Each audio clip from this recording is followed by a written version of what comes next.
Okay, so this is another migrant, and the question is, how long have you gone without eating? And he said, seriously, we haven't eaten since they took us out of the shelter. I have practically not eaten for 5 days. I'm going to be honest. I go to the bakery and I ask for bread and ham, but they don't give it. So I steal the ham. I'm just being honest. So you have to rob to eat. That's correct. To be able to eat, you have to. You try and ask, but no one will give you food.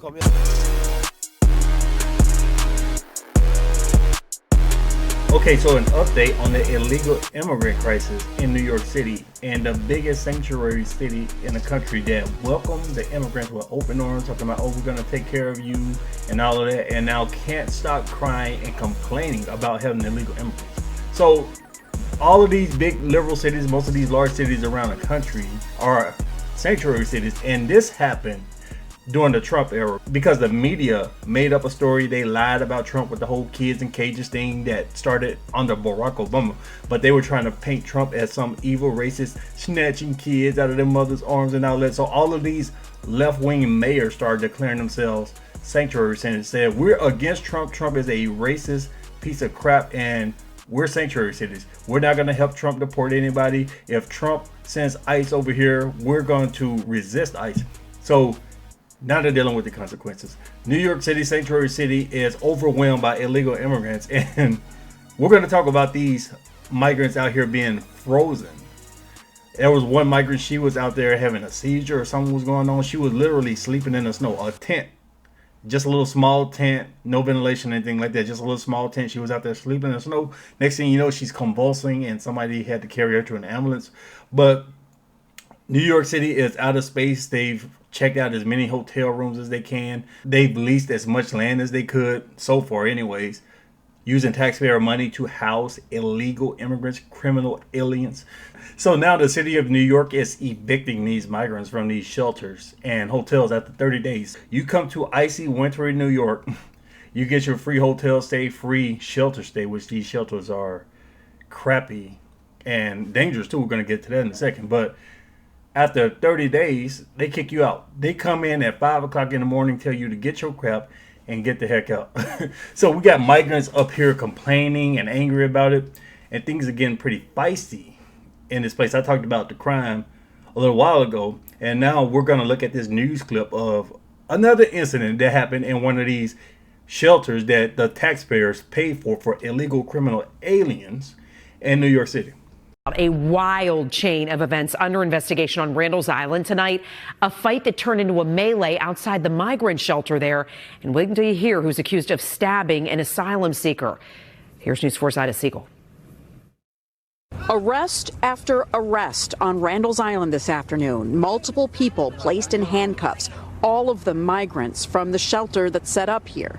Cell phone video shows a man struggling on the ground as officers surround him. I need everybody to back up. More video shows another man desperate to get past the police, yelling, "My brother, my brother." Oh, His 24-year-old brother had just been stabbed and was being taken away in an ambulance. This man did not want his face shown on camera, but he says he saw two men get into an argument inside the shelter. A security guard asked them to take it outside, and that's when things escalated and more people got involved. He says he saw a security guard take out a knife and stab a migrant in the neck. Police could not confirm a security guard was involved, but they did say the victim was stabbed in the neck. Do you feel scared? Well, I don't know, but I don't see nothing, but... This man tells us he did not see the fight, but he says fights do happen here from time to time, often over theft accusations. Try to take the stuff, the other people, and Stealing. just stealing. Police say in all 18 people were arrested, but it's still unclear what role they all played in this melee or how it began. The man with a knife who attacked someone is still at large, and that victim is in the hospital. Reporting from... What happened? You hear this guy talking about, oh, I didn't see anything. Yeah, because he don't want to get got too. Was it a security guard? Who knows what happened? But This is just a small sample of the level of crime that's going on in New York. Let's look at Eric Adams talking about another type of crime dealing with these illegal immigrants. This was brought to my attention by local leaders a few months ago, and I went out there, I think around about 1:30 a.m., and it was clear that there were illegal activity taking place there. And this is where idealism collides with realism. While we are fighting to address the issues of sex workers, sex trafficking, there are elected officials who are fighting against us, trying to legalize sex work. They believe it is a victimless crime. And I've had elected officials tell me that the women are just trying to work while you trying to harm them.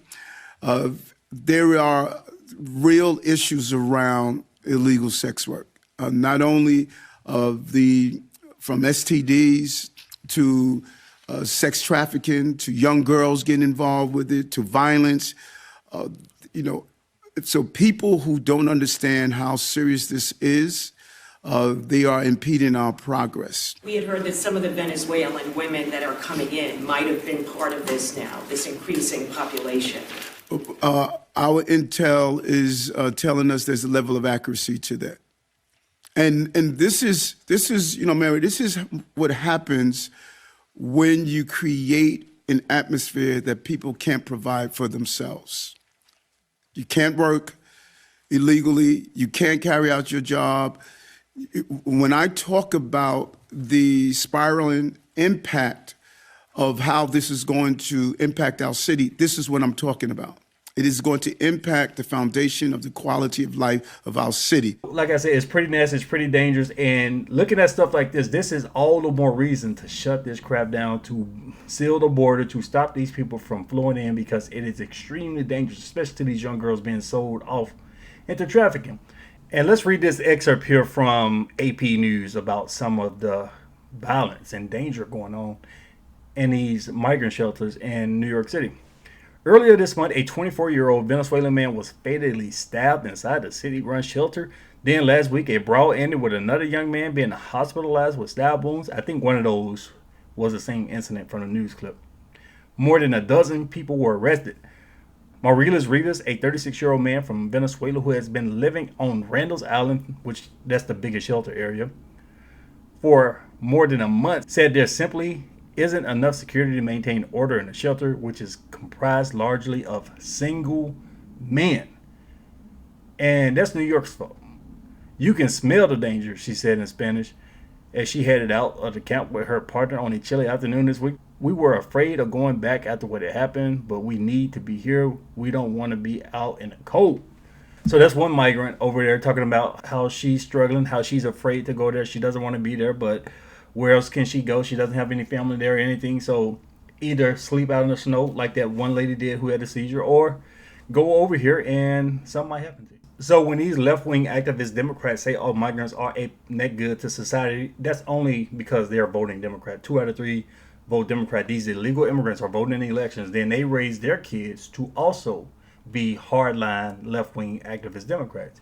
So that's the only net good. But like Trump said, they're bringing drugs, they're bringing crime. Yeah, absolutely true. So let's get into this CBS article about some of these entitled migrants sitting here complaining about the service they're receiving from Eric Adams and the Democrats up there in New York City. I don't think these migrants are too happy with Eric Adams. For a second day Tuesday, hundreds of asylum seekers stood out in the snow, sleet, and freezing temperatures in hope of getting assigned a place to stay. Some wore sandals and didn't even have a coat. As per the mayor's new rules, after 30 days, adult migrants are evicted from city housing and must check in to be reassigned.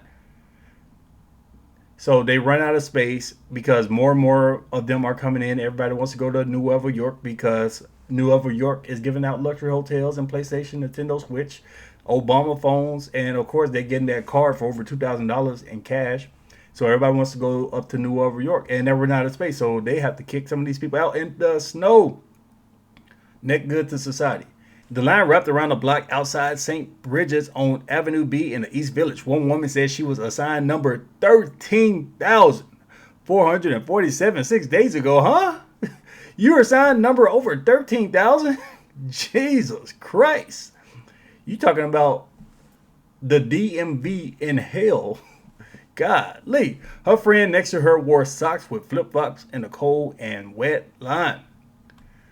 Another person says she is asthmatic and showed proof to be assigned shelter faster, but they didn't really care, she says. She describes the nightly trek to the Bronx to sleep on the floor without any sheets. Aren't y'all adults? Didn't y'all come here? I mean, if you were forced and drugged here, somebody brought you through the Darien Gap all the way up through Mexico, through cartel land, well, you need to say something. If you've been kidnapped, but if you are an adult who voluntarily came here and who lied and said you were an asylum seeker, it looks like you brought this on yourself. But now you complaining, begging for money and sympathy. Video shared with us from Queens show what happened when they say they were kicked out around 5 a.m. What appeared to be security guards tried to throw them out. You're treating us like animals. We're dead tired of this, one woman yells in Spanish. Ooh, she told them she tired of this. You getting evicted at 5 a.m. and you're like, I'm tired of this ish. She says she tired of this. She don't like what y'all doing to them. We came here looking for protection, but we are being mistreated by the people who work here, security. One person told CBS New York in Spanish, the people we spoke with say the food the city is providing to them is frozen and not edible. They say good Samaritans on the street are doing more for them than the city. This is a level of entitlement that you rarely see. You come here as a criminal alien, break into the country, lie to Border Patrol, talking about you're an asylum seeker, because most of the people are not asylum seekers, but they don't have to provide proof. And then you come to New York City and be entitled, talking about what kind of crap is this? You giving us bad food, security is not being nice to us, y'all are kicking us out after 30 days, we should be able to live for free indefinitely. These people are entitled as hell. But here's the thing, the Democrats created this monster. The Democrats are the ones who sweet talked them, gave them all types of crap, and created this mindset. You made these people entitled. So when they start bitching and complaining, that's the Democrats' fault. It's very cold outside. If I sleep in a street or church, I think maybe I will die or get a fever, asylum seeker Huiwe said. Is that even a Latino name? I don't know, man, because these people from all over the place, man. They from East Asia, Middle East, so we don't know who the hell coming up here across the border. For 8 days, we've been standing out here suffering in the cold for what? Asylum seeker Carlos Baca said in Spanish. CBS New York's Lisa Rosner asked the mayor. They told us they feel like they're being treated like animals. I wanted to know what your response was. To those who are there that feel as though they're being treated unfairly, that is not our desire. Our desire is to accommodate people with the best within our means, Mayor Eric Adams says. Yeah, a bunch of gobbledygook jibber jabber, because he wants some people to feel uncomfortable anyways. He's doing budget cuts, but he has a lot to balance. He wants these people to leave New York. So they're trying to minimize the hotel stays now, even though they still have luxury hotels, and they're trying to put more of them in these makeshift tents, got them packed in here, and they're not allowed to do a lot of things. They're trying to impose curfews on them. They can't cook. They're in open spaces, very little to no privacy. So it's incentivizing some of these migrants to get the hell out. The city says right now the average wait time for single adults to get into shelter is 5 days. So that means if you are in one of your little luxury hotels, or you're in one of these makeshift trash tents that they put together, you got 30 days. And if your 30 days runs out, you have to go back and reapply. And it's going to take you another 5 days to get put in a tent again. So during those 5 days, you're going to sleep in a subway. You're going to break into church, sleep on the floor in the church somewhere. You're going to be sleeping. A lot of these migrants, they built a mini tent city outside of the city-sponsored tent city. So you have the city-sponsored tent city on Randall's Island, and you got security there. They got a little ventilation. They got some heating there. But then right outside there, in the snow, you have another tent city built by these migrants. And they're just waiting on their 5 days to be up so they can get back into the heated tent. Pretty nasty out there. Pretty bad. Disgusting, actually. Meanwhile, the curfew goes into effect Tuesday night at 4 of the city's migrant respite centers, Roughly 1,900 adults asylum seekers staying at the facilities will need to be checked in nightly between 11 p.m. and 6 a.m. This is basically homeless shelter level stuff. I mean, imagine you are in another continent.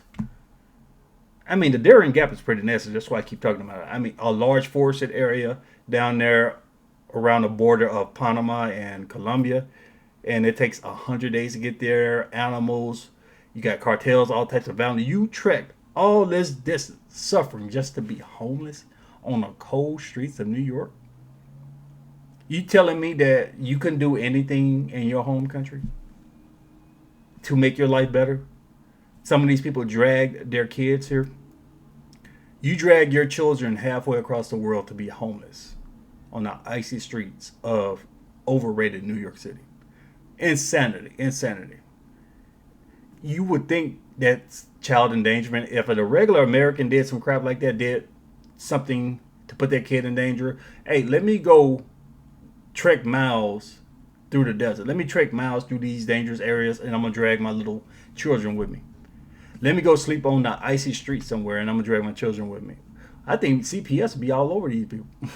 But when these illegal immigrants doing it, oh yeah, these are anchor babies. Please bring the babies, because the babies garner sympathy. We can use the babies as a weapon against people who don't want y'all to be here. So when people say we need deportation, we need to lock up these criminal aliens until we can get them the hell out of the country, they'll say, oh, what about the babies? Don't you care about the babies? Because that's what they always say. We have to give them free housing because they got babies. We have to give them free food. They got babies. We can't deport them. They got babies. So the Democrats want them to bring their children here, and these people have their children in homeless shelters. And the Democrats are okay with that because, like I said, it helps them garner sympathy, and they know in the long run most of those babies are they're going to be voting left. Officials say exceptions will be granted for work, travel to school, legal appointments, and medical needs, but passes will be required. People caught violating the curfew 3 times in 30 days will be removed from the centers. So they'll kick you out, and then you just reapply and get right back in. So that's what's going on in New York. These people are entitled as hell, complaining. Oh, your food is bad. Oh, I don't want to live over here. This place is bad. It's too far away from the school. Why the security being mean to me? Oh, it's dangerous because I'm living with other criminals, even though I made the choice to be here. That's what's going on in New York. And this entitled mindset was created by the left. Let me know what you guys think about this. Leave me your thoughts below. Share the video. Thanks for watching.